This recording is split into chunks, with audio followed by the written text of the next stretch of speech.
As we were planning this talk, you said something to me about, I think it went, standing with a bat at home plate and trying to hit a football.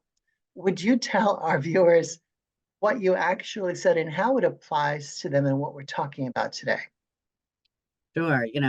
My brain thinks of analogies, and many times that's a great way to present to somebody what's actually happening. So I'll tell you a little bit about how that came about. So I meet with, as you know, at least 10 senior level executives every week, and we talk about resumes. And most of the time, I would say at least 90% of the time, what I'm presented with is their college resume that's been updated for the last 20 years.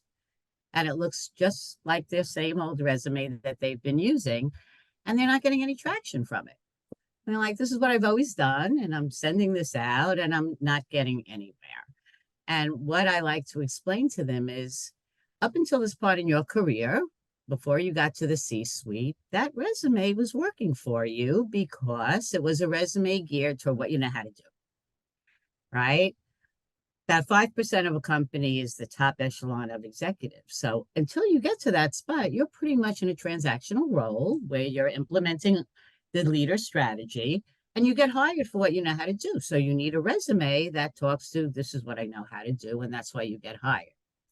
Now, here's what happens when you get up to that 5%. They know you know how to do stuff by now. And those of you who know my New York talk, I don't always say it exactly that way, but they know you know your stuff. They're not asking you about transactional things. They're not asking you if you know how to run a P&L. It's a different world. So the resume that you have isn't really applicable for the type of position you're looking for now. It's not doing the job because you're no longer in a transactional position. Now you're in a role where you make things happen and you're leading organizations. They know you know stuff. So when you're using a resume that you've been using for the past 20 years for a transactional job, and now you're using it to get into the C-suite, you're standing in Fenway at home plate trying to hit a football instead of a baseball. Because what's happening is when you're sending that resume out and it looks just like all their managers' resumes, some of it's perception. They're not thinking you're C-suite. You look just like you're applying for a director level or a manager level role. So there's that. And then you're just talking about what you know how to do, and they already know you know how to do stuff. They want to know, why am I bringing you on board? What is your value and what is your mission that you are known for doing? And if you don't express that quickly enough for somebody when they see your resume, you're getting in the wrong pile. Mm-hmm.